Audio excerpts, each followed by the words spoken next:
Commissioner Joe Sabatini, attending remotely from Macomb Township, Macomb County, Michigan.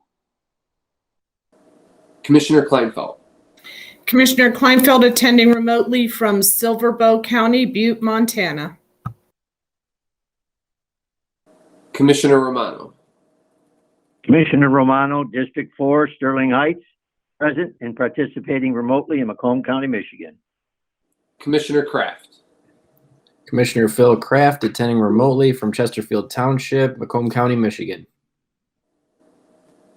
Commissioner Haw.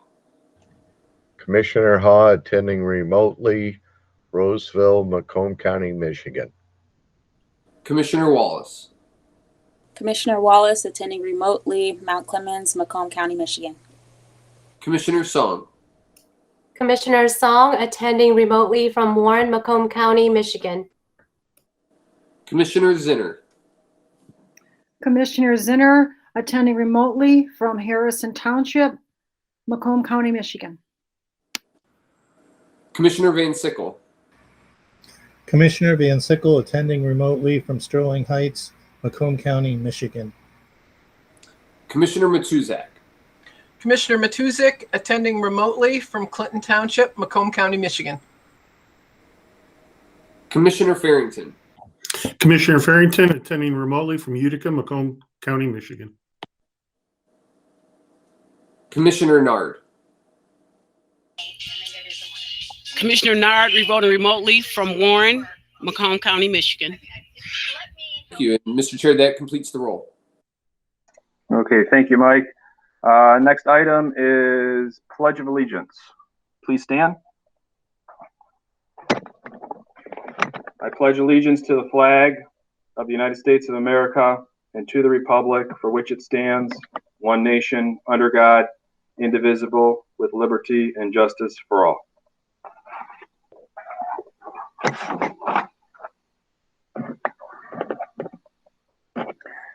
Okay, next item is item number 3, adoption of the agenda. I need a motion to adopt. So Romano adopts the agenda. A motion by Romano, supported by Haw. Any discussion? Seeing none, please vote.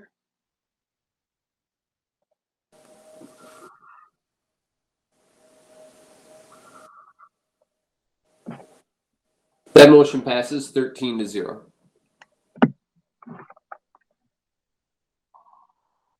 Okay, next item is item number 4, public participation. 5 minutes max per speaker or longer at the discretion of the chair, related only to issues on the agenda. The first opportunity for public participation is for those Chair, I who think wish you to need speak. approval of the minutes, Chair.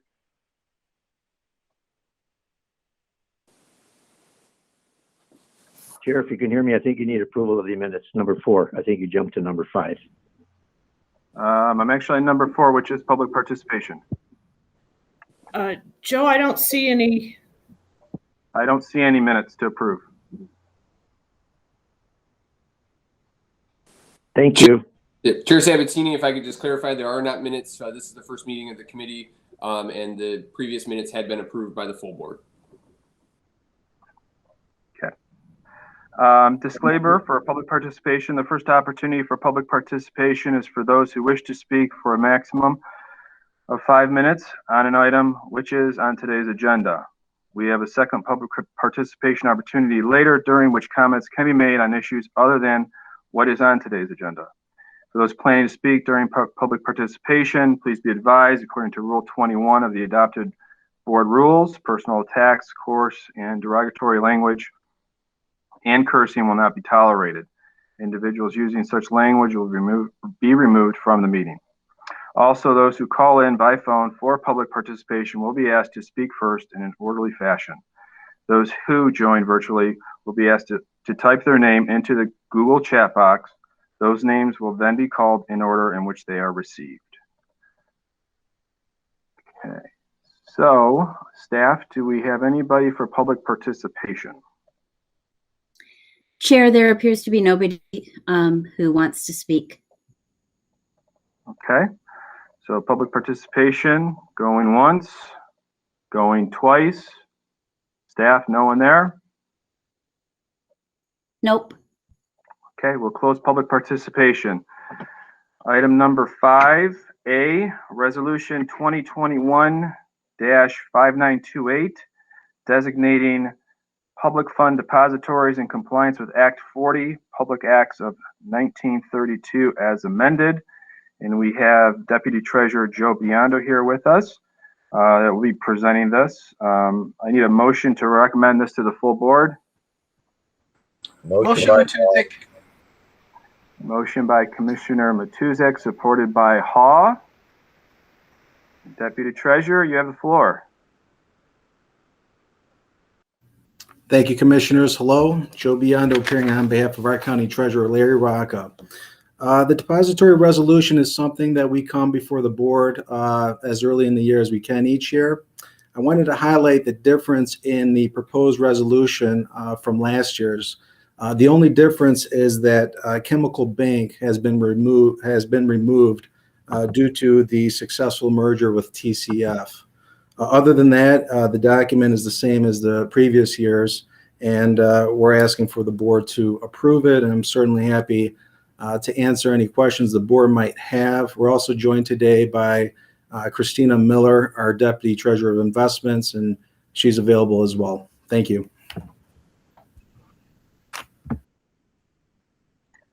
Thank you, Joe. Any questions, Deputy Treasurer Biondo or Deputy Christina Miller? I have Commissioner Song. Thank you, Chair. And sorry, I'm new here, so I'm just wondering why there are more than one banks. Why do we use more than one? Is there a reason why all of the deposits are being distributed among different banks? We actually use several banks because we often get different rates or whatnot. And we also like to use different banks so that we don't have all of our funds in one bank. So a little bit of diversity. Thank you. You're welcome.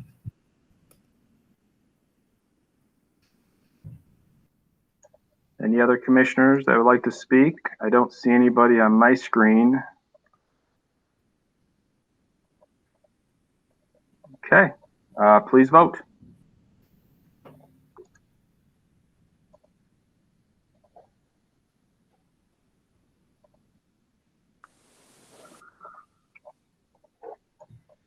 That motion passes 13-0. Okay, thank you, Michael. Item number 6A, Treasurer's Office 2020 third and fourth quarterly reports. Need a motion to receive and file. Moved by Romano. Support Kleinfeld. Motion by Romano and supported by Kleinfeld. We have Christina Miller here and Joe Biondo again. You guys have the floor. Yes, I'm available if anybody happens to have any questions regarding the third and fourth quarter for 2020. Okay, Chair Brown, I see you on the list. Yes, thank you, Mr. Chairman.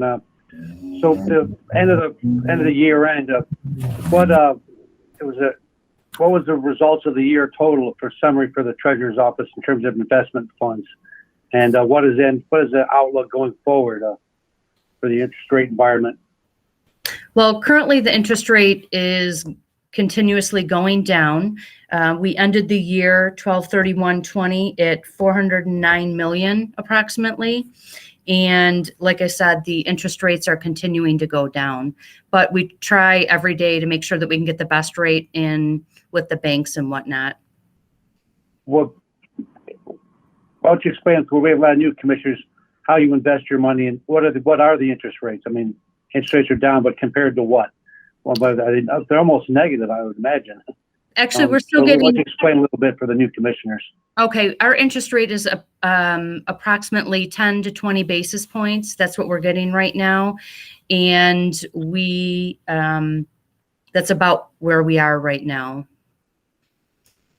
So, how do you get your money? And explain how you what the Treasurer's Office is a source of income for us. So explain to them the nature of the treasurer takes our tax dollars, holds the money in cash till we need it, and they invest it in short-term instruments, and they get certain interest rates. That's why we use various banks to try to get an investment return that brings money into our county, helps fund the treasurer's office, and other things that we do. I'm looking for a little bit more explanation of what you do with the money for our new commissioners. Okay, so what we do is when it's brought in from several different areas. I mean, it could be state money, it could be the taxes, it could be several different areas that we're receiving funds. And we try to, on a daily basis, we look at our daily balance and we look to see if we have any available funds that we can invest. And at that point, we do so. We reach out to all of the banks every week to try to get what all of their interest rates are. Sometimes we'll be able to negotiate with them some of the rates and whatnot. And we put the money in the fund that has the best fit at the time. We try to diversify as much as possible.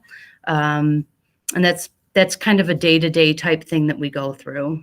And if I may add to that, the types of investments that we're allowed to make is regulated by Public Act 20. It limits us to certificates of deposit with banks that are pre-approved by the Board of Commissioners through the Depository Resolution, like the one you just voted on. And the other avenue of investment in the commercial paper has to be basically rated at the highest level. And so that way we can diversify, as Christina mentioned, and Chairman Brown had mentioned, and also try to generate the most income to the county. We're going to have an opportunity to come back before the board to talk about the fact that one of the core functions of the county treasurer is to act as the custodian of all county funds. And as the custodian of all county funds, investments are a part of that. And so we're looking forward to having a date and time to kind of go into more in depth on what we've been doing in the treasurer's office, how we've been doing the last few years compared to the first half of the last decade. We've been doing quite well, and obviously we are heading into a lower interest rate environment. So our expectation is that total investment income will go down because of that, but certainly we're going to do everything we can to maximize that income. And we look forward to having this conversation with the board on a semi-regular basis, basically every quarter when we come back with the latest numbers. That money's kept in a fund. That's all the money's kept in a particular fund. That's delinquent tax revolving fund. Is that the main fund that we use, or is there two other funds that the commissioner might see? So we have a number of funds, Commissioner, and certainly the DTR fund is a part of it. And when we come back to kind of review everything, we'll discuss that. But also, the general fund, we're constantly making investments with all the funds that are out there. If that answers your question, sir. Yeah. The treasurer's office, for the new commissioner, treasurer's office has been a source of revenue for our county that generates money just through the course of business. We get a lot of transactions of cash that people pay us. We need different outflows and inflows, but in the meantime, we often invest that money so we get the best bang for the taxpayers' dollars and help fund government services. So it's really a great setup, and we've had great investment experience. The Treasurer Rocca's leadership and previous treasurers before him that have come to help us build our values and keep our financial boat stable. Look forward to the future report, and thank you, Joe. Thank you, Christine. Appreciate your time. Thank you. Thank you, Mr. Chairman. Thank you, sir. Commissioner Romano. Thank you, Chair. I guess this question could be fielded by Mr. Biondo. Mr. Biondo, with this COVID coming up, and it's been at least a year almost now, and I realize you guys are doing a great job on the foreclosures by giving out payment plans. I see Mr. Rocca on TV soliciting people who are having difficulties making their payments to contact the treasurer's office to see what they can work out. Do you have any idea how we're doing on those foreclosures? I mean, comparable to what we were doing last year to what it is now. And I know today's market has got to be a lot tougher than it was a year ago. If I may, Mr. Biondo. Thank you for the question, Commissioner. So far, it's been a bit of a different process to enter into payment plans with people. Normally in January, we have our big show cause. We have about 300 people come through the county administration building. Obviously, that did not happen. We still had a show cause date, but we basically did most of it virtually or by email. And so at this point, we're on track. I believe we have 150 completed payment plans approximately. We got about another 150 in the hopper that we're working through. And we're trying to generate as many payment plans for folks to stay in their homes each day primarily. That's why we're so busy right now in the first few months of the year. Basically, we have to have everyone on payment plans before the end of March. So that's our focus, and I'd be more than happy to give a firmer report on the numbers when we come back to provide an overview over the treasurer's budget, or the treasurer's office, I should say. And at that point, we'll have the most up-to-date numbers for you as far as how many payment plans we have. But certainly, I would say the numbers are ticking up. People are finding it difficult to make payments like they have in the past. Now, the treasurer has given instructions for us to be more lenient in terms of the dollar amounts that we require. The basic formula is, how much do you owe, and what is the monthly payment that you need to pay so that the taxes we're foreclosing on this year are paid off in full by the end of the year. I can tell you that we've already entered into some payments where the amount is less than that, but with the understanding that, with the explanation to the taxpayer that, this dynamic is going to lead to a situation where they might still owe at the end of the year. And so we're putting them in contact with different service partners that we partner with to let them know that if there's available resources out there for them to help with other bills so that it frees up money to pay their tax bill, we're trying to help them through that process. Thank you, Ms. Bian. I'm sure all the commissioners would agree that anything that you and Mr. Rocca can do, the Treasury Department, to maintain so that our residents stay within their own residence is something that we all look forward to. Nobody wants this foreclosure happening. The fact that you have the payment plans, the fact that you're working with these individuals, I think that's a pat on the back to you, Mr. Rocca, and the entire staff that you have at the Treasury Department. You've got a job to do and a tough one, and I just want to say you're doing a great job. Thank you, Mr. Biondo. Thank Mr. Rocca for me also. I will do that. Thank you, sir. Commissioner Song. Thank you, Chair. So the funds in the chemical bank, with the merger, will that stay with TCF, or will those funds be moved to a different account? The funds that were with TCF automatically, as the CDs matured, if you will, they stayed with TCF. So everything is currently with TCF. So we have nothing left with chemical because they merged. Okay, I'm looking at the report here, and it's still listing chemical banks. So that's why I wanted to clarify. Yes, they were, at one point they were acting as the same, but everything now has been moved over to TCF as one. Because as they matured, then they're going to TCF. So they may be older investments.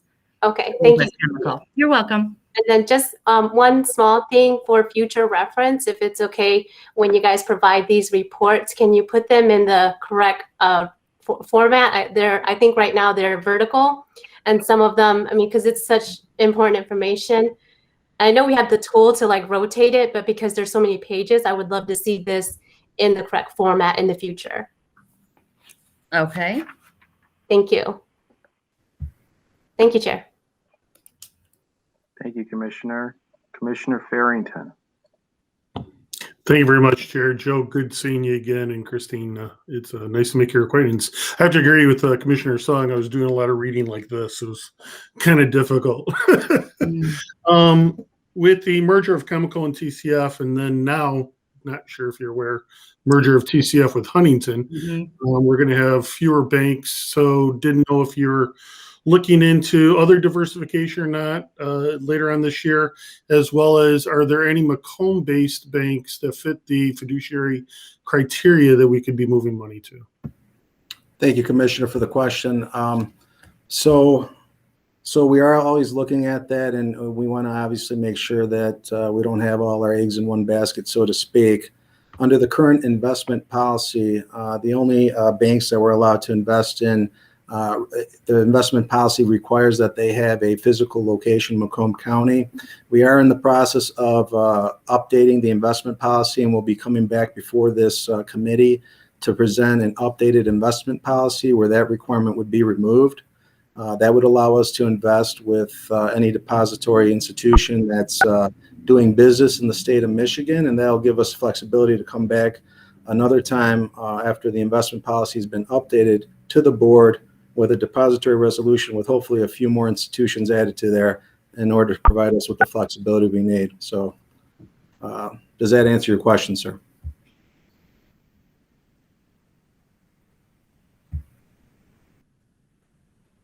And we'll make sure that the anything that gets submitted is properly oriented. We don't want it. We want to make it as easy as possible for all of you to review what we do for the county.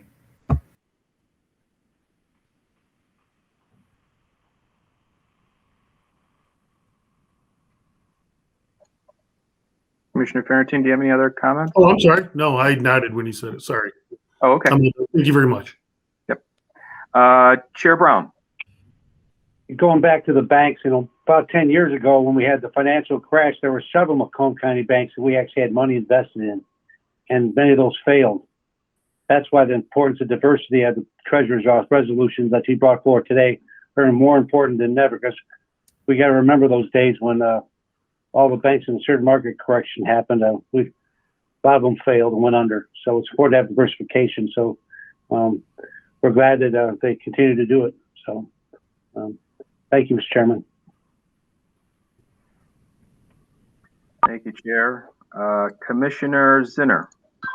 I must have done something wrong. I just turned my computer on the side and it worked out fine for me. I was surprised at how many investments were being done, the $5,000 here and different things. And I realized that how specific everything was, and the higher percentages at one time and the different dates. Realized it was very specific, and I appreciated that. Thank you.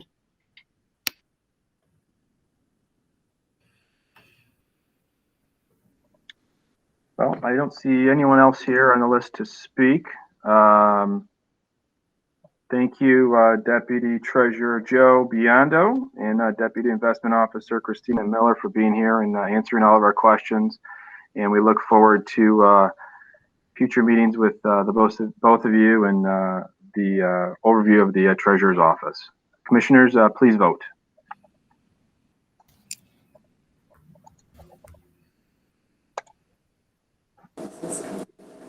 That motion passes 13-0. Okay, item number 7, new business. Is there any new business? Okay, hearing no new business, I go to item number 8, which is public participation. 5 minutes max per speaker or longer at the discretion of the chair. This is the second opportunity for public participation. It's for those who wish to speak for a maximum of 5 minutes on any issues other than what is on today's agenda. For those planning to speak during public participation, please be advised according to Rule 21 of the adopted board rules, personal attacks, coarse and derogatory language and cursing will not be tolerated. Individuals using such language will be removed from the meeting. Also, those who call in by phone for public participation will be asked to speak first in an orderly fashion. Those who join virtually will be asked to type their name into the Google chat box. Those names will then be called in the order in which they are received. Staff, do we have anybody in the chat or on the phone for public participation? Chair, it appears we have no people wishing to speak under public participation. Okay. Going once, going twice. We'll close public participation. Item number 9, adjournment. I need a motion to adjourn. Romano adjourns.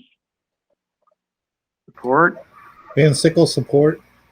Okay. Motion by Romano, supported by Van Sickle. Please vote.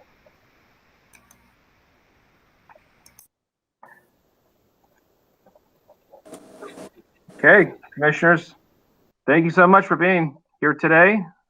Stay safe And if you haven't dug out, start shoveling. Happy Thank you. Budget Day to everybody. Have a good evening. Thank you, everybody.